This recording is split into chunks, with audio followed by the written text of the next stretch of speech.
What's that girl's name? This is Kim and Mike and Lindsay and James. And we're going to take our lives in our hands today on these bikes with Ken. Hey. Hey. Hey, Chuck. How you doing? Man. Good. Need that helmet. It kind of defined us as a nation, and for better or worse, put us on the map, gave us an international identity.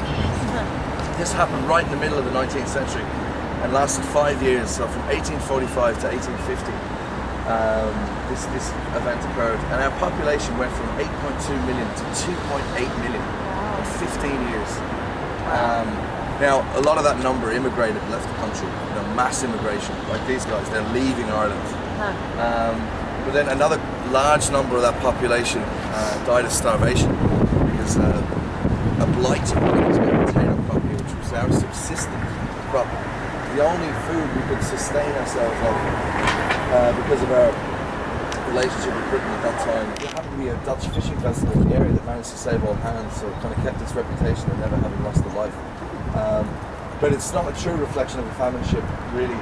And also, it was a ship for people with means, people who had a bit more money and had a good captain on board, a good navigator, a good chef, whereas those characters would have been going onto a ship with a lot, I suppose, lesser conditions and had more chance of outbreaks of like cholera and typhoid fever and these kind of those type of things became very virulent on the larger ships, Santiago kind of travelling man who did the London Eye and the York Museum and loads of stuff like that. Three famous writers. That's the street bridge there. It's shown on Pacing Bridge, shown on Pacing Bridge.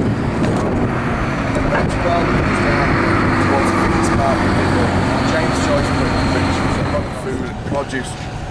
And they'd be offloading here, and then the poor destitute lepers were coming over and begging for means. And they were so afraid of catching the disease, the guys on the barges, they just pushed them away with the poles, wouldn't touch that with a 10-foot pole. What a strange way to commemorate that fact, though. Put the poles they were poked with up. She's in Boston. She did this. Yeah. But these light up at night, and so there's different, you can see the different types of light in these poles. When you come at night, there's a lovely red light installation. Why is that there? Well, that's our treasury building, and that's like, when things are good, she's trying to climb up to get the loot. When things are bad, she's trying to get out of it. I gotcha. So things are bad now, so she's trying to get down. And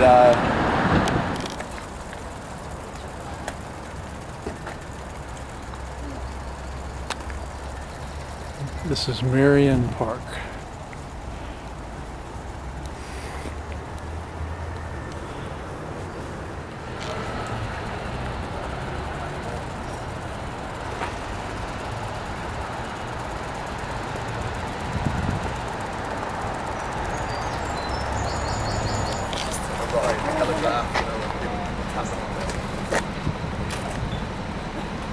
So, Hugh Grant. I'm only joking. It's Oscar Wilde. He looks a bit like Hugh. And, so let's just find a place. Oscar was born just behind this house here. A place called Westland Road. He was raised in this house here. This very close house. It's now the American University. And so he was, on the end?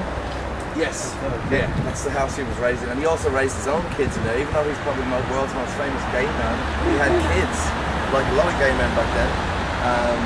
So he used to bring the kids in here to play. He used to write fairy tales based on the playing in this park. So that's why he has this pride of place here. This was donated by Guinness. This is part of the Grand Canal that leads from Dublin up to the River Shannon. About 80 miles long, I think.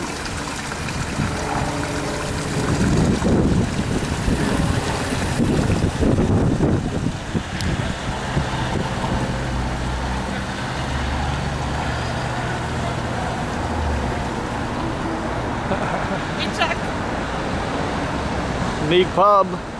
Yeah, it's nice The inside. barn. Can you take someone who's fascinated with that idea? Can you take someone from the gutter and pass them off as a duchess or a millionaire in whatever 6 weeks and get them to speak better. And because he, I suppose, if you look at when he was born, 6 years after the end of the famine, and so this area back then would have been a hive of market activity, flower sellers and fruit sellers, and so and a lot of poverty. Like, remember I was telling you, I mean, 1801 to about 1920, Dublin was like Europe's biggest slum because it was.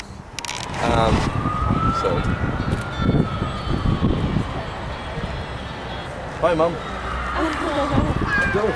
How are you? Gorgeous. I'm on a bike tour at the moment. I've got so a couple of Canadians and Americans here. It's a beautiful day. How's Kerry? I'll tell you about Kerry there.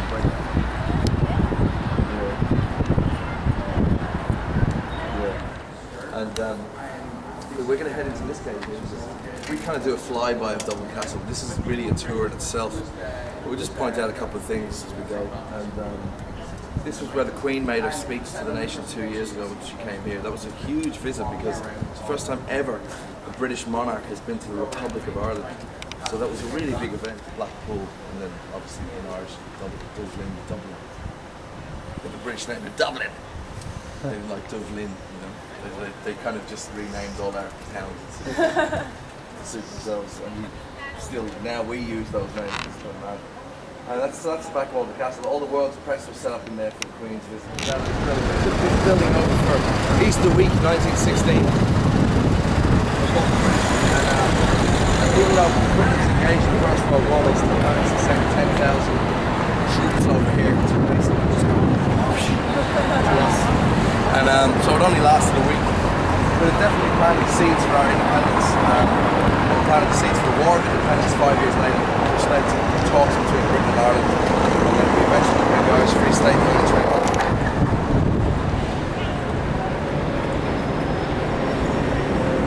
1921. This is O'Connell Street. Lots of folks out at lunchtime.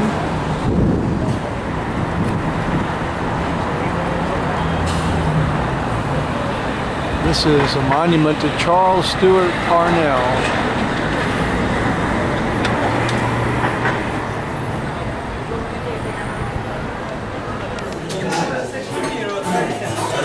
This is Oliver St. John Gogarty Pub, where tonight I'm doing no obligations for the second years complete on the flow. Don't hold the light from the heaven. No, we'll start off and we'll play a couple of tunes. Just to let you know, we're going to be in here for about 10 minutes or so before we move on to the next one. So if you have a large amount of drink in front of you, get it into you. You only have 10 minutes to drink it, which means if you're Irish, relax, get 3 more. I'll start off by playing a few reels. I won't do too much talking here because in the next 2 pubs we have our own private room and it's a lot quieter and it's easier to communicate. So I'll start off with 2 reels made famous by a guy who's dead a while, called Michael Coleman, who's from the west of Ireland, County Sligo. The first one is called the Roscommon Reel and the second one is the Lads of Leash, which is a neighbouring county here to us. Well, E minor. Minor, hey.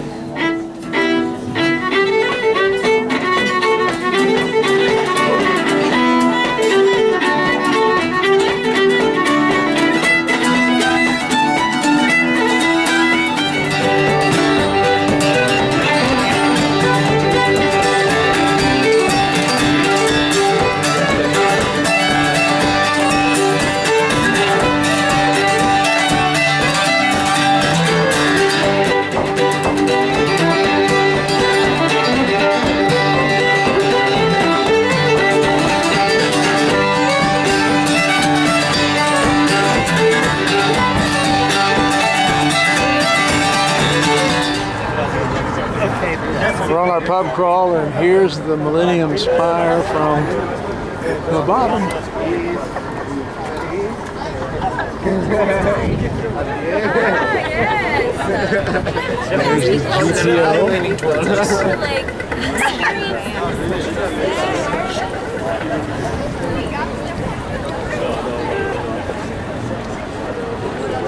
About 9 p.m. on Thursday night.